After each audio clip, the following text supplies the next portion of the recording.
Hi, I'm Mike Ryan. One point that I've repeated over and over again in our videos is the difficulty of identifying turquoise because, and I'm sure you know what I'm going to say now, you can have the same look from different mines and different looks from the same mine. So to demonstrate how you can have very different looks from the same mine, I thought we'd take a look at Candelaria. Candelaria is one of the 7 classic turquoise mines as identified by Bob Ruscha in his book, Turquoise, Gem of the Southwest, which hopefully you bought a copy because it's out of print now. And if you want to see what the prices are on that book, go take a look on Amazon and you'll see why it might be a good idea to get your copy of Turquoise in America. Well, Candelaria has a wonderful history because it was never located on public land. It was always part of the Candelaria silver mine. And the only turquoise that ever came out of that was by illegal trespass and by high graders who would go in and get on the dumps and pick out turquoise. Except in one instance, and that's when Wayne Nelson was given a concession, a verbal concession in 1985. And you can read about that in Turquoise in America, Part 2.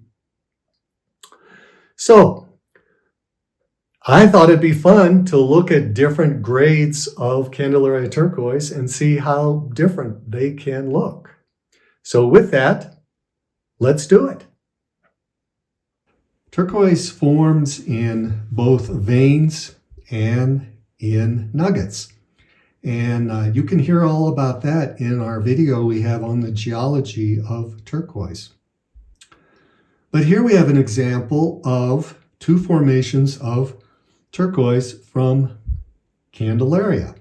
The first one we see here on the top is an example of turquoise in vein.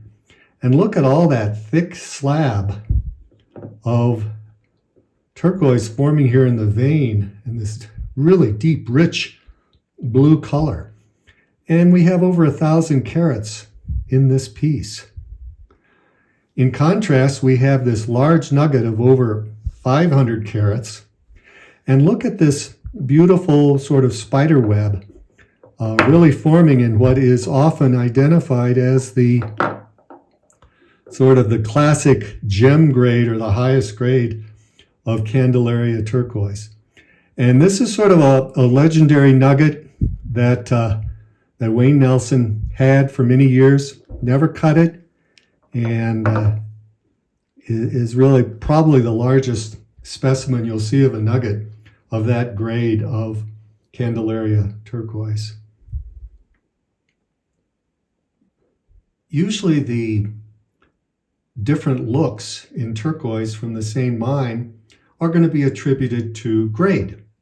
And in many mines, you'll find the lowest grades, the chalk turquoise, is that which is going to be stabilized.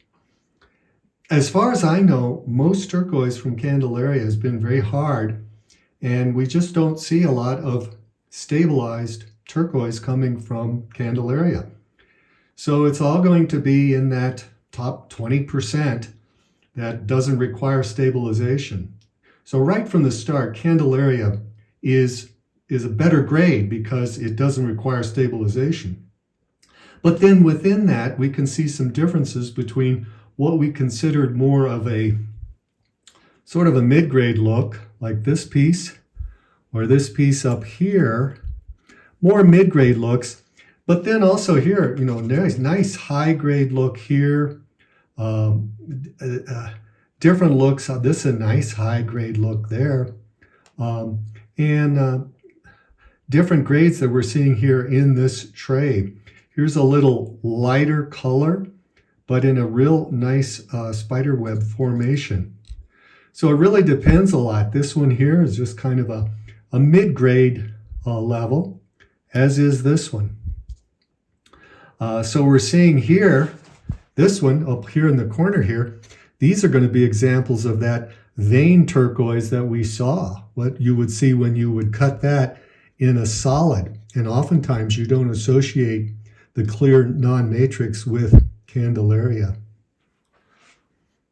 In these two trays, we're once again seeing a variety of different turquoise looks in some different grades.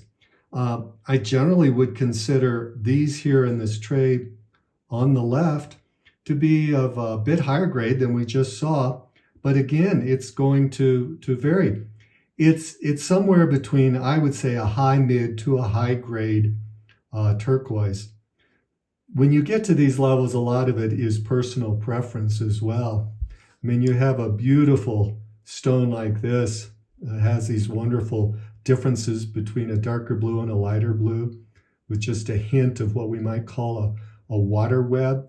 You have this large stone here, which has some wonderful matrix formation, a really beautiful deep color of blue. Here, lighter baby blue with just wonderful little flecks of, almost looks like pyrite in there.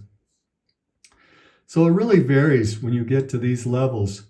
When we get over into this tray, what's noted, of course, are these very distinctive with the rhyolite matrix in these top three stones there. Nice large stones, very distinctive, beautiful stones that would be generally considered certainly high-grade turquoise, as is this one here, and more of these water web looks. So again, some examples of some different looks from Candelaria. And finally, in this tray, we're really seeing the highest grade of Candelaria, the gem grade. We're seeing here, in these stones here, some examples of what we would expect to see cut from the nugget that we looked at earlier here. Kind of a very reminiscent, most people when they would say they would look for the highest grade of Candelaria, this would be the sort of look with that golden brown matrix with that stunning blue. This one, a very deep, dark blue with that golden matrix there, as we see this here. And we see variations of it here. This one, these all coming out with almost more of what you'd think of it as being a native silver. But you also have here these water web looks. Look at these wonderful different looks here. Very different matrix formation, more of what we would call a water web, but still of the very highest grade of Candelaria. Finally, and we've seen these under the rarest of the rare, we see these examples of the ultra rare dark web Candelaria, which is just so rare. You just see it so seldom. So I hope you've enjoyed seeing these examples of how the same mine, in this instance Candelaria, can have very different looks.